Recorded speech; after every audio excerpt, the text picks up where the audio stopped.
Ամբիոնի մոտ եմ հրավիրում Միասնության թևեր կուսակցության վարչապետի տեխնացու պարոն Արման Թաթոյանին։ Խնդրեմ պարոն Թաթոյան։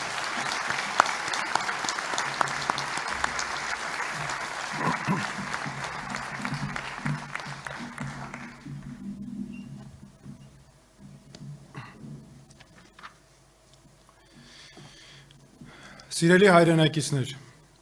մենք ապրում ենք մի ժամանակաշրջանում, երբ շատերին թվում է, թե պետությունների ճակատագրերը որոշվում են ինչ-որ օտար տեղերում, որոշվում են արտաքին ուժերի կողմից։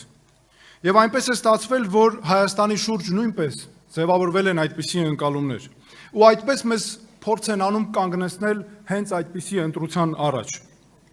Բայց սա ընտրություն չէ, որ ժողովուրդն ինքն իր համար կարող է անել սեփական պետության համար։ Մոսկվայից մեզ ասում են, որ ուզում են մեր երկրի խորհրդարանի ընտրություններում տեսնել իրենց նախընտրած ուժերին։ Բաքվից ասում են, որ ուզում են հաղթի այս գործող իշխանությունը։ Բրյուսելն ունի իր նախընտրությունները եւ պատկերացումները, ու ոչ ոք դրանից չի ամաչում։ Ոչ ոք մեզ չի հարցնում, ինչ ենք մենք ուզում։ Երբ տարբեր մայրաքաղաքներից փորձում են միջամտել ու որոշել, թե Հայաստանի խորհրդարանական ընտրություններում ով պետք է հաղթի, դա նշանակում է, որ մեզ չեն ուզում այլևս ընկալել որպես լիարժեք պետություն։ Դա նշանակում է, որ մեզ սա ուղի է, որ տանում է մեզ կախվածության, եւ հետո որևէ արտաքին ուժ էլ կարող է զոհաբերել հանուն իր շահերի։ Հայաստանի ընտրությունները չեն կարող լինել օտար շահերի համար հանրաքվեի։ Սա ընտրություն չէ օտար ճամբարների միջև, սա ընտրություն է հանուն անկախ ու ինքնիշխան պետություն ունենալու։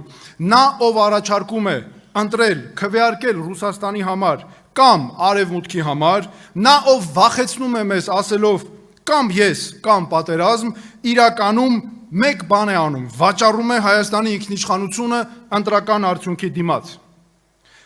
Երկրի արտաքին քաղաքական ուղին ձևավորվում է, որոշվում է երկրի շահերով, այդ շահերի վրա հիմնված միջազգային պարտավորություններով, ինստիտուտներով, այլ ոչ թե վախերից ելնելով։ Զորեղ բանակ, կայուն ինստիտուտներ, հաշվարկված դիվանագիտություն, խելամիտ որոշումներ եւ արդար պետություն։ Եվ ոչ թե հարմարվողականություն, արդարացումներ եւ անընդհատ զիջումներ։ Մենք արդեն տեսել ենք, թե ինչ է նշանակում,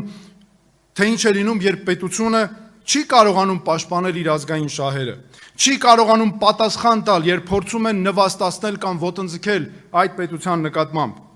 Մենք տեսել ենք պատերազմ, մենք տեսել ենք կորուստներ եւ մենակություն, մենք անցանք 2020, 2022, 2023 թվականների ողբերգական պատերազմների միջով եւ տեսանք, թե ինչ գին է արժենում պատասխան տալու կարողություն չունենալը, պատասխան տալու կարողություն ունեցող ղեկավարներ չունենալը եւ առանց իրական օգնության մնալը։ Սա պետք է դաս դառնա, ոչ թե արդարացում։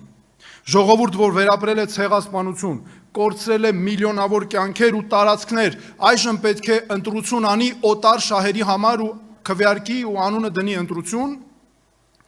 Մեր ժողովուրդն արժանի է այնպիսի պետության, որը մտածում է հենց ինքն իր մասին, տեր է իր քաղաքացիներին, տուն է ամբողջ աշխարհի հայերին եւ տեր է իր ազգային շահերին ամբողջ աշխարհում։ Դրա համար էլ մենք ընտրում ենք Հայաստանը, ոչ թե որովհետեւ փակվում ենք աշխարհից, ոչ թե որովհետեւ մեկուսանում ենք, այլ որովհետեւ միայն սեփական արժանապատվությամբ ղեկավարվող ժողովուրդն ու պետությունը կարող են կառուցել իրական երկիր, գտնել զարգացման ուժ եւ ապագա կառուցելու կարողություն։ Այդպես է միայն, որ մենք կարող ենք նաև կառուցել հարաբերություններ արժանապատիվ արևելքի, արևմուտքի մեր հարևանների հետ։ Պետություն, որը չի հարգում ինքն իրեն, հարգանքի չի արժանանա աշխարհում որևէ մեկի կողմից։ Եվ միանշանակ է հետևությունը։ Հայաստանում չկա որևէ խնդիր, որ մենք բոլորով միասին չկարողանանք լուծել։ Մեզ պետք է երկիր, որն արդար է, որում որևէ քաղաքացի ծայրահեղ աղքատության մեջ չի ապրում, որտեղ պետությունը ոչ թե արտոնություններ բաժանելու կամ լավ կյանքով ապրելու միջոց է, այլ մարդուն ծառայելու հանուն հարատև ազգային պետության նվիրական առաքելություն է, որտեղ սերունդներն ունեն պատասխանատվություն իրար նկատմամբ։ Մեզ պետք է ոչ թե անհատների պետություն, այլ իրավունքի պետություն, ոչ թե օրենքների վերաշարադրում իշխանության համար, այլ իշխանություն, որ ենթարկվում է օրենքներին։ Երկիր, որի ղեկավարները չեն վերաշարադրում պատմությունը հանուն նրա, որ կոծկեն սեփական ձախողումներն ու սխալները։ Պետություն, որը չի մոռանում իր քաղաքացիներին, պետություն, որ իր թվացյալ խաղաղությունն ու կայունությունը չի կառուցում նրա վրա, որ մոռացության տա սեփական խնդիրները, մոռացության տա սեփական քաղաքացիներին։ Մեր պետությունը պետք է լինի հոգատար ամեն մարդու նկատմամբ։ 35 տարի մեզ ստիպել են ընտրել կամ կոռուպցիոներներ, կամ անկարողներ, կամ օլիգարխներ, կամ թույլեր, կամ Ռուսաստան, կամ Արևմուտք, կամ անվտանգություն, կամ ժողովրդավարություն։ Մենք ասում ենք բավական է, կամի, ժամանակն է սովորել ասել եւ անվտանգություն, եւ ժողովրդավարություն, եւ ուժեղ բանակ, եւ ազատ տնտեսություն, եւ ազգային արժանապատվություն, եւ ժամանակակից պետություն, եւ սփյուռքի հետ կապեր, եւ ինքնուրույնություն։ Սա ուտոպիա չէ, սա խելացի որոշումների ճանապարհ է, սա արդար որոշումների ճանապարհ է։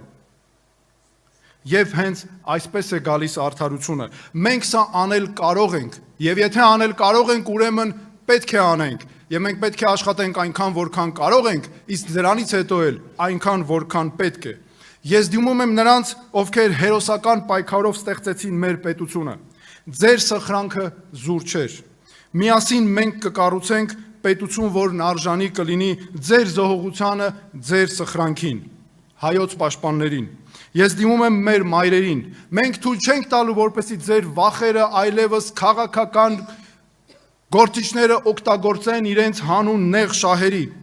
Մենք կկառուցենք երկիր, որտեղ դուք ոչ միայն չեք վախենա ձեր երեխաների ապագայի համար, սիրելի մայրեր, այլ կունենաք վստահություն հայրենիքում նրանց ապահով կյանքի համար։